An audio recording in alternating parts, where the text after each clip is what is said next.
Hello, എന്തുണ്ട് എല്ലാവരും സുഖമായിട്ടിരിക്കുന്നില്ലേ? അപ്പോൾ നമ്മൾ കുഴപ്പമില്ലാണ്ട് പോകുന്നുണ്ട്. നല്ല മഴയുണ്ട് ഇവിടെ ഇപ്പോൾ. എന്നാലും ആദ്യത്തിനേക്കാളും കുറേ കുറവുണ്ട്. അപ്പോൾ ഇന്നൊരു റെസിപ്പി വീഡിയോ ആയിട്ടാണ് വന്നിട്ടുള്ളത്. കുറേ ദിവസമായി കാര്യമായിട്ട് വീഡിയോ ഒന്നും എടുത്ത് അപ്ലോഡ് ചെയ്യാൻ പറ്റില്ല. എന്താ പറയേണ്ട, ആദ്യമെല്ലാം എടുത്ത് വെച്ച വീഡിയോ എല്ലാം അങ്ങനെ ഇടല. അപ്പോൾ നല്ല തിരക്കായതുകൊണ്ട് ഷൂട്ടൊന്നും ചെയ്യാൻ പറ്റുന്നില്ല. അപ്പോൾ ഞാൻ ഇനിയും പുതിയ പുതിയ റെസിപ്പി ആയിട്ട് വരുന്നതായിരിക്കും. എല്ലാവരും ചാനൽ സബ്സ്ക്രൈബ് ചെയ്ത് സപ്പോർട്ട് ചെയ്യണം. അപ്പോൾ ഇന്നിതാ നോർത്ത് ഇന്ത്യൻസിൽ ഉണ്ടാക്കുന്ന തരത്തിലുള്ള ഒരു പനീർ ബിരിയാണിൻ്റെ റെസിപ്പി നോക്കാം. ഡീറ്റെയിൽ ആയിട്ടുള്ള റെസിപ്പി കാണിക്കുന്നില്ല, ഞാനിപ്പോൾ പറഞ്ഞുതരാം. നമ്മൾ ഇതിൽ എന്തെല്ലാം മാറ്റം വരുത്തേണ്ടതെന്ന് വെച്ചാൽ, സാധാരണ നമ്മൾ സവാളയും തക്കാളിയും അതെല്ലാം ഇട്ട് വഴറ്റിയെടുത്താൽ മസാലപ്പൊടി ചേർക്കൂലേ. അപ്പോൾ അത് ചേർക്കുമ്പോൾ നമ്മൾ കുറച്ച് മല്ലിപ്പൊടിയും കൂടി ഇട്ട് കൊടുത്താൽ മതി. മല്ലിപ്പൊടിയും ഗരം മസാല, കാശ്മീരി ചില്ലി പൗഡർ, മഞ്ഞൾപ്പൊടി, വേറെ മസാലേൻ്റെ ആവശ്യമൊന്നുമില്ല.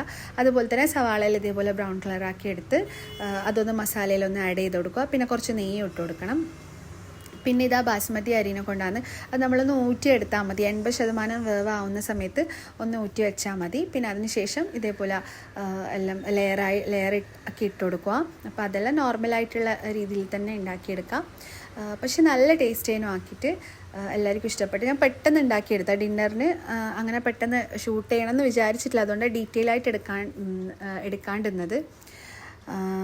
പിന്നെ എന്താ, അപ്പോൾ ഇന്നത്തേക്ക് ഇത്രയേ ഉള്ളൂ. എല്ലാവരും റെസിപ്പി ഇഷ്ടമായിട്ടുണ്ടെങ്കിൽ ലൈക്ക് ചെയ്യുക, കമൻറ്റ് ചെയ്യുക. അപ്പോൾ എല്ലാവരും വീട്ടിൽ ട്രൈ ചെയ്ത് നോക്കുക. ഇനിയും ഉണ്ടാക്കി നോക്കാത്തവരാണെങ്കിൽ എന്തായാലും ഒന്ന് ട്രൈ ചെയ്ത് നോക്കുക. അപ്പോൾ നെക്സ്റ്റ് വീഡിയോയിൽ കാണുന്നവർക്ക് ബൈ.